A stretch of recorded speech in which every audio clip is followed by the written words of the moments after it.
memperkatakan tentang aliran ini baru muncul.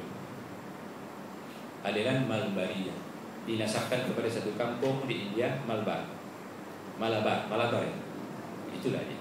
Jadi satu masa saya akan memperkatakan, dan saya sedang menyiapkan satu tulisan tentang apa itu Malbariyah, dan sudah dihidupkan di sini. Cuba dihidupkan oleh orang mengatakan dia pakar hadis. Budak mentah lagi, tapi mengatakan pakar hadis. Ia sangat dia. Sehingga Albani diperkecilkan. Ahli hadis yang lain diperkecilkan. Hadis-hadis yang disahihkan oleh Albani kata tidak pakai. Dia bahasa Arab nak tulis buku seperti ini pun tidak mampu. Albani yang berjilid-jilid ditulis, yang mana kita membaca diakui oleh dunia. Syekhul Argad Al-Azhar terima, ulama-ulama dunia terima. Tiba-tiba baru muncul manusia ni yang kerdil di mana di bumi Malaysia ni. Wah, dia mengatakan dia seorang ahli hadis. Itu gasak dia. Kita jangan masuk campur hal dia. Itu hal dia. Tapi kita jaga kita ku anfus atau buat ahli kebenaran. Yang anda nak kecohkan ini kenapa? Ya, ada nak kecohkan Albani, nak kecohkan Utsaimin, nak kecohkan apa? Mereka mengatakan ulama salaf ni, orang-orang salaf di Singapura, di Malaysia ulamanya 3. Siapa disebut? Utsaimin, bin Baz, Utsaimin, Albani. Tidur kan tak? Dia mengatakan antum ni ulamanya 3 orang aja. Siapa dia? Pertama Albani, kedua bin Baz, ketiga Utsaimin. Sebagaimana diwar-warkan oleh pengikut-pengikutnya. Saya katakan antum tidur, bangun dulu, baru bercakap. Jangan nanti bermimpi. Ini kata-kata orang yang bermimpi, bukan kata-kata yang benar. Jadi kita teruskan. Jadi salaf adalah golongan yang kembali kepada kebenaran, yakni mengajak manusia kembali kepada Al-Quran, kembali kepada hadis, mengikut pahaman orang-orang yang dijamin sahabat tabi'in dan tabi'ut tabi'in. Kerana pahaman mereka dijamin oleh Rasulullah SAW. Jadi kita ambil pahamannya. Dan pahaman mereka sudah ditulis, seperti Quran sudah ditulis, hadis-hadis yang sahih sudah ditulis, maka kita pegang dan bikin. InsyaAllah kita akan selamat. Sebuah hadis yang mengatakan bahawa sahabat itu juga salafi. Falamma madat Zainab ibnatu Rasulullah sallallahu alaihi wasallam qala ilhaqi bi salafina al-khair Utsman bin Maz'un. Maka setelah Zainab binti Rasulullah SAW meninggal, baginda bersabda, pertemukan dia dengan salaf kami yang baik Utsman bin Maz'un. Salaf kami yang baik. Siapa dia? Utsman bin Maz'un. Utsman bin Maz'un kan seorang sahabat, tetapi dia sudah wafat. Bila anak Rasulullah SAW yang dikatakan namanya sendiri Zainab meninggal, dikatakan kepada para sahabat, wahai para sahabat, pertemukan anak kesayanganku ini dengan salaf yang baik Utsman bin Maz'un. Bermakna kalimah salaf ada. Jadi banyak orang tak faham, dia katakan oh salaf ini bid'ah kerana salaf baru muncul. Dan macam anda boleh tuduh, tetapi anda hendaklah menuduh dengan fakta. Kalau tak ada fakta jangan. Ya. Yang paling teruk sekali Zamihan Al-Ghar. Apa katanya? Mana ada salaf itu semua salafi. Salafi tidak ada yang ada Wahabi. Katakan salafi, Wahabi, Wahabi, salafi. Alhamdulillah kalau Wahabi itu salafi, betul kan? Itu yang kita nak dengar. Katanya yang ada sekarang salafi. Salafi itu Wahabi je lah. Bagus Wahabi sebab salafi. Zamihan dah beri gelaran yang bagus. Tapi Zamihan tidak betul. Dia nak suara pergi silakan, insyaAllah anda tak cabang. Sebab perkataan dia ada dalam bukunya. Betul kan? Jadi Zamihan silap masalah. Saya nak katakan kepada antum, telanjur saya ingat. Jadi saksi ni antaranya adalah sahabat saya Faisal. Kalau Ustaz Husin ingat, mungkin kami pernah perkatakan di sini, di pejabat di belakang. Kata Ustaz Abu Marwan ni, dia sudah balik ke Jordan, mungkin dia akan berakhir ke Madinah. Dia akan bantu kita untuk menghubungkan kita dengan syekh-syekh di mana? Di Timur Tengah, termasuk Menteri Wakaf Saudi. Itu janji dia kepada kami. Dia mengatakan, telinga saya ni masih jelas mendengar. Berapa ustaz ada, termasuk pada masa itu kalau Faisal ditanya dia, apa katanya? Syekhnya Jami'ah. Siapa ni syekhnya Jami'ah? Siapa dia? Siapa dia? Saqaf. Jadi katakan Al-Hashimi Al-Quraisy, jelas dia ada hubungan, dia ada kerjasama dengan Syiah. ada kerjasama dengan Syiah. Makanya kerajaan Jordan stop aktiviti dia kerana dia ada matlamat dengan Syiah. Lihat ya, saya nak ceritakan sejarah saya di Mekah semasa revolusi di mana? Di Iran.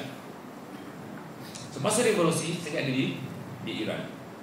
Di Mekah. Tapi saya diajak ke Iran. Saya tidak dapat pergi, tapi 3 orang sahabat kita pergi. Ya, tapi kemudian dapat juga ke sana. Alhamdulillah. Masa revolusi ini, setelah selesai revolusi di Mekah, orang-orang Iran bawa gambar-gambar Khomeini di mana dia letak di setiap tempat dia letak gambar Khomeini. Cuma di Kaabah tak boleh tampal. Cuma dalam masjid tak boleh tampal. Tapi semua ditampal gambar Khomeini. Sampai ada seorang yang jadi jiran saya, orang tua, orang Badui. Dia tak tahu baca, tetapi dia beli surat khabar. Artinya yang ini lej dari jarida. Khomeini kan. Dia nak tahu apa tu Khomeini. Sebab dalam surat khabar ada gambar Khomeini. Jadi bila saya tengok gerakan Khomeini, subhanallah, begitu smart, begitu teratur, tetapi Allah menolong kita. Sebab kita, Allah mengatakan intan surullah yansurukum. Selagi kamu menolong Allah, Allah akan tolong kamu. Saya bila dengar ceramah-ceramahnya, biasanya yang dihantar ke Saudi, orang tua yang putih semua, yang handsome, mukanya yang janggutnya subhanallah teratur, pakaiannya smart. Kalau dia baca Bismillahirrahmanirrahim, orang Arab terbetul bunyinya, cara bercakapannya dan lafaznya dan suaranya begitu sedap. Orang seperti itu dihantar untuk mengajak kita kepada Syiah. Memang kalau kita duduk terpengaruh, tetapi alhamdulillah bila saya duduk dengan masyayikh, setiap saya tangkap ucapan mereka, saya bawa kepada masyayikh. Di antaranya Syekh Rabi' Al-Khalid. Pada masa itu Syekh Rabi' sedang ambil PhD. Apa katanya? Yang paling bahaya, ucapan wakil-wakil daripada Syiah, la syarqiyah wala gharbiyah. Di mana-mana ditulis la syarqiyah wala gharbiyah, wala syarqiyah wala gharbiyah. Setelah makan saya dengan Syekh Syiah ni, saya katakan kepada Syekh itu, apa makna la syarqiyah wala gharbiyah? Dia katakan, oleh kerana antara kita, dia ingat saya orang Syiah, jadi tak segan-segan untuk cakap. Saya makan dengan mereka. Dia mengatakan la syarqiyah wala gharbiyah, tidak ada timur, tidak ada barat, orang Islam akan dijadikan Syiah atau dibunuh kalau tak jadi Syiah. Itu kan sumpah Khomeini. Apa sumpah Khomeini? Tidak akan wujud di timur atau di barat orang sunnah kecuali dibunuh atau dijadikan Syiah. Dan konspirasi Syiah ada di negeri kita.